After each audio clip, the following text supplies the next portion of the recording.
Hello po sa inyong lahat mga ka-crypto. Ako po si Pinoy Crypto Trader at sa video na ito ay atin pong pag-uusapan ang aking technical analysis dito kay Shiba Inu. Ngayon pong March 2 taong 2024 at nakikita po natin dito sa ating daily chart time frame na talagang tinodo na po ni Shiba Inu ang kanyang pagsabog. Yan, tumaas na po siya. Ang dami po niyang binasag na mga major resistance line. Ayan, talagang napakatindi yun ang kanyang ipinapakitang performance sa ngayon.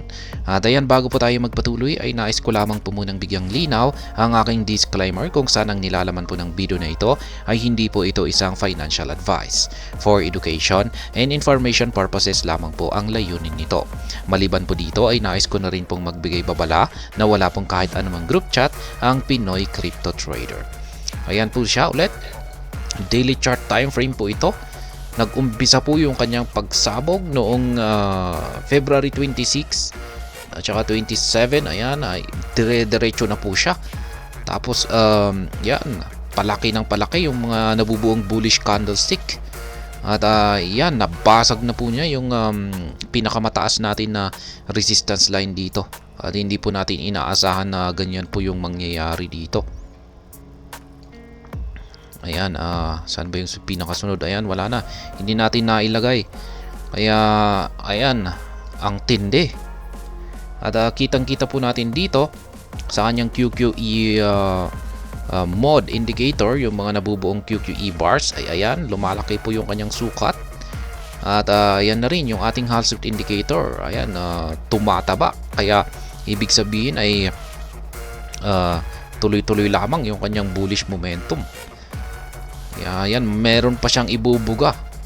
Ayan, sa tingin ko ay magpapatuloy pa ito sa kanyang pag-akyat. Ayan, ang tindi. Ilang major resistance kaya? Ilang major resistance ba yan? Nabasag. Ayan, 1, 2, 3, 4 na mga major resistance line.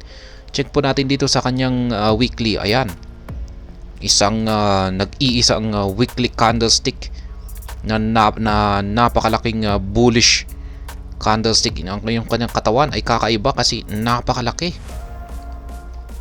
Ayan, ilagay lamang po natin ito sa yan, napakalaki ang kanyang katawan.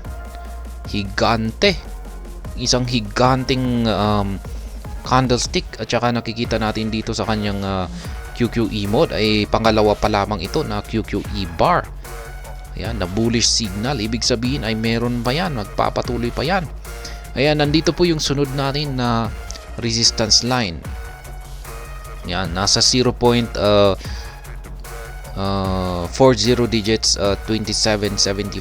Yan po yung susunod na posibleng aakyatin niya. Yung sunod na price target natin. Kaya yan, siguro ay marami nang nagsasaya rito. Ayan, yung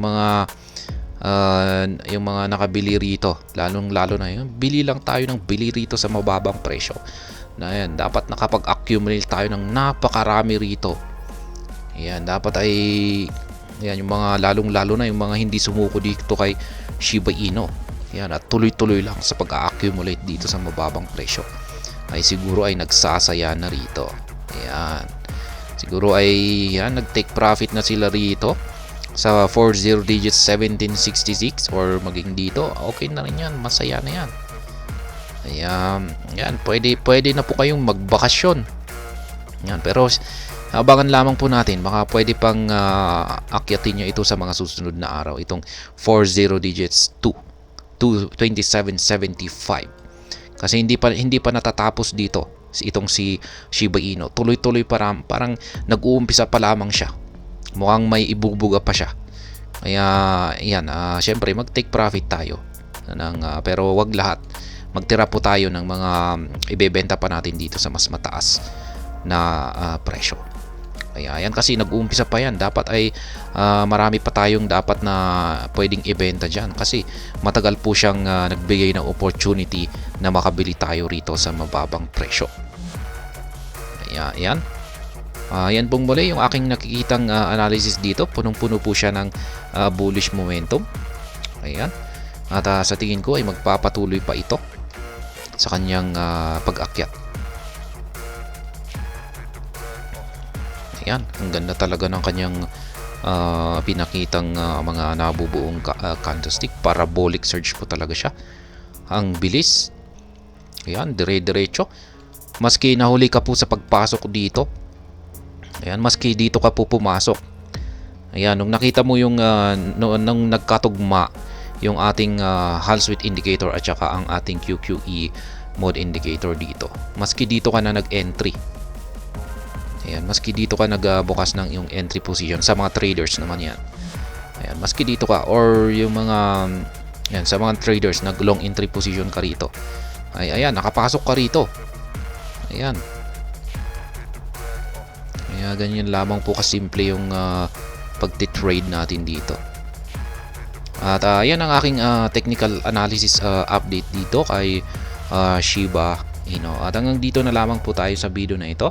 Sana po ay inyong nagustuhan ang aking paliwanag dito. Kung inyo po itong nagustuhan, pag-click lamang po ang like button nito. Para naman po sa mga bago lamang dito, kayo po ay aking inaanyayahan para mag-subscribe. Pag-click na rin po ang bell icon nito dahil ito po ang siya magsisilbing notification nito sa mga bago kong videos na akin pong ina-upload sa aking YouTube channel na ito. Marami pong salamat sa panunood, ingat po tayo lagi at God bless po sa ating lahat.